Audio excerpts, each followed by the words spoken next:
নারায়ণগঞ্জের বন্দর থানার ইসলামী যুব আন্দোলনে যুগ্ম সাধারণ সম্পাদক জাহিদ হাসান বুলবুলকে প্রকাশ্যে কুপিয়ে হত্যায় অভিযুক্ত প্রধান আসামি সিফাত বাহিনীর প্রধান সিফাত ও ৩ নারীসহ ১১ জনকে গ্রেপ্তার করেছে পুলিশ। প্রতিনিধি এস এম শাহিন আহমেদ জানান, ভোরে শাহীবাজার এলাকায় বাসা থেকে তাদেরকে গ্রেপ্তার করা হয়। এ সময় তাদের কাছ থেকে হত্যাকাণ্ডে ব্যবহৃত বিভিন্ন দেশীয় অস্ত্র ও একটি ওয়াকিটকি উদ্ধার করা হয়েছে।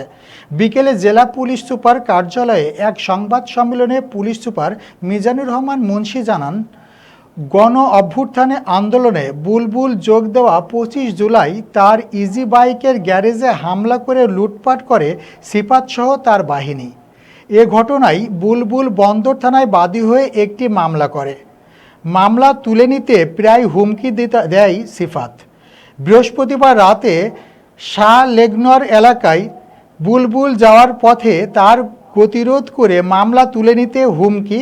সিফাত ও বাহিনী তাদের মধ্যে তর্কাতর্কির এক পর্যায়ে তাকে প্রকাশ্যে কুপিয়ে জখম করে পালিয়ে যায় সন্ত্রাসীরা।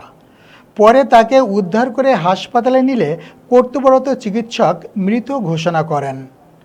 সিফাতের বিরুদ্ধে বন্দর থানায় হত্যা ও ছিনতাই সহ একাধিক মামলা রয়েছে। এ হত্যার সাথে আরও কেউ জড়িত আছে কিনা তা তদন্ত চলছে। যে গতকাল রাত আনুমানিক ৯ ঘটিকার সময় বন্দর এলাকায় বুলবুল নামের এক ভদ্রলোককে সিফাত বাহিনী কুপিয়ে নৃশংসভাবে হত্যা করে।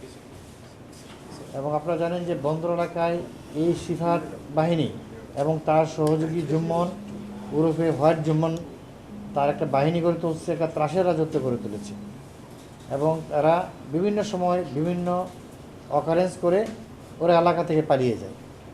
গতকাল যখন বুলবুল সাহেবকে হত্যা করেছে, হত্যা করার পরপরই আমাদের সদর থেকে আমাদের এডিশনাল এসপি ক্রাইম অ্যান্ড অফিসের নেতৃত্বে আমাদের যে বি সার্কেল এডিশনাল এসপি সহ বন্দরের ওসি এবং ডিবির টিম সহ এবং সদর থেকে আমাদের অনেক পুলিশ সদস্য, মোট প্রায় ১০০-র উপরে পুলিশ অত্র এলাকাকে আমরা কর্ডন করে ফেলি এবং তার আস্থানে আমরা হানা দিই।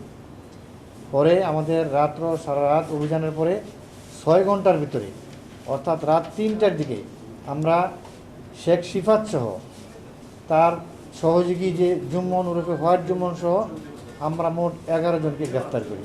এবং সবচেয়ে বড় বিষয় যে এই যে সিফাত, সে বন্দর এলাকায় এক বিশাল এক ত্রাসের রাজত্ব করে তুলছিল, সাধারণ মানুষ মুখ খুলতে পারছিল না।